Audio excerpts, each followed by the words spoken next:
We're multidimensional beings, okay? We have energy centers. And the first three, have you ever heard of chakras? Anybody? Yeah?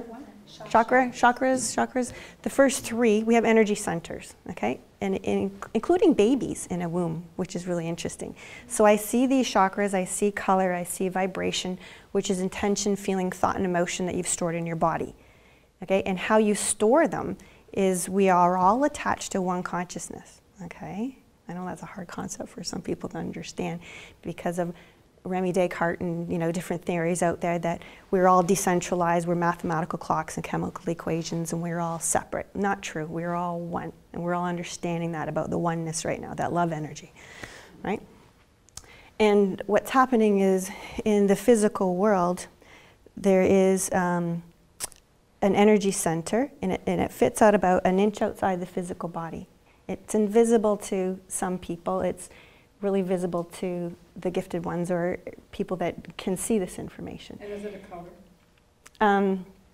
The chakra itself is an energy center, and it's a cone-like, and it spins. Okay, in babies they're different than they are in adults, and it's a cone, and it's about an inch outside, and there is color that comes into it, which we'll get into. Okay, and in the whole idea is these are your gears of life. These cones spin based on what you're thinking, what you're feeling. And when in a male it spins one way, in a female it spins the other way. And we're always trying to connect to believe in something, our own source energy.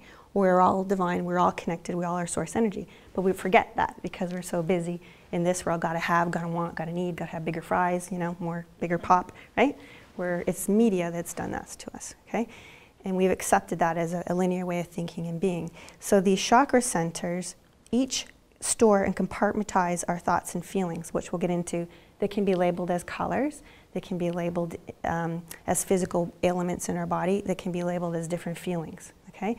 So first chakra, second chakra, and third chakra control the physical plane, the physical world in us, okay? This heart chakra and this throat chakra, brow chakra, and crown chakra are the other multi-dimensions of us, okay? So first chakra is red, and by you feeling that my physical body is well, I'm very grounded, I have good sexual energy, I have enough money, and we always want more money, right? But I have enough money today, and I'm safe, I feel safe, and I'm good, and I'm grounded. That is a clear red energy, a dark red energy in somebody's aura. You can tell what's happening, what they're thinking and seeing, so my son says, by looking around their head. Some people can see. Some people can see that energy stored in the body. Some people can feel it. I hear, I have all those senses, okay? The first chakra is red, the second chakra is orange. And orange is feeling what we're feeling, setting healthy boundaries, expressing our creativity, expressing our emotions. And some people can't, right? Because it's a belief, right? We're told, what did you say? We're told to women belong in the kitchen and laundry room, my son says, right? Woman, get me my food. Yeah, no, I was kidding. And I was taught that way as well, and not to express. And so over time, based on that belief in that system, I'm shutting through fear, right? What's that word that you used? Exhilaration. Through exhilaration, this chakra gets shut, right? Or I was to say it can be altered.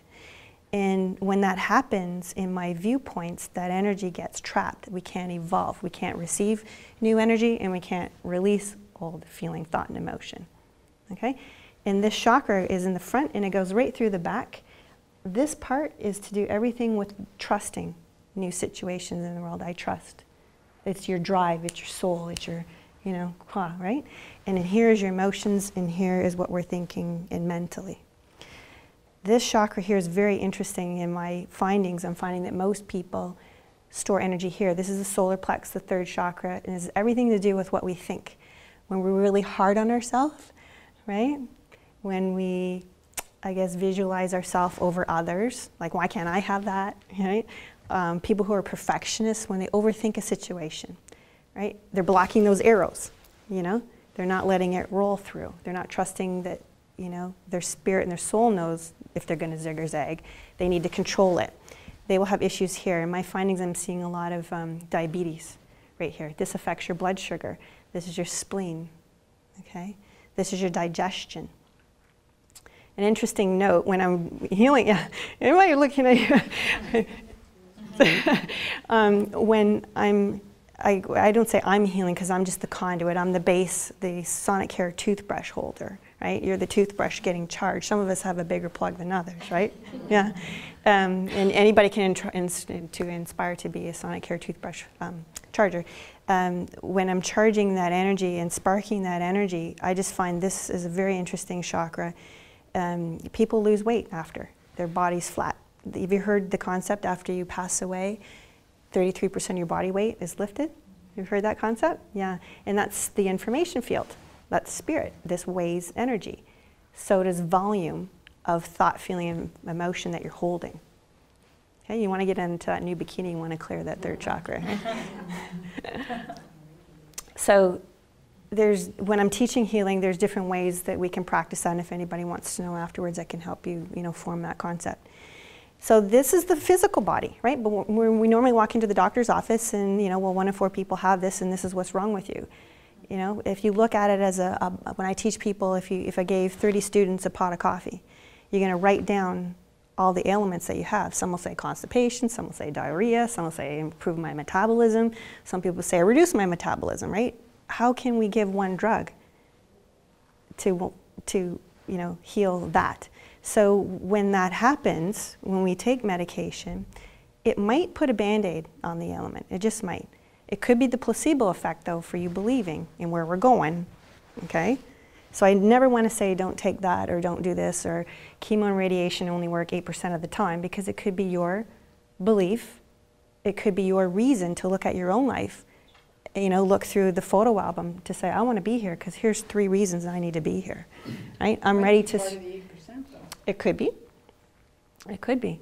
What is very, very real now is that this is the old science is becoming new science again, is the now science. So anyone who can manipulate these energy fields is the future of science.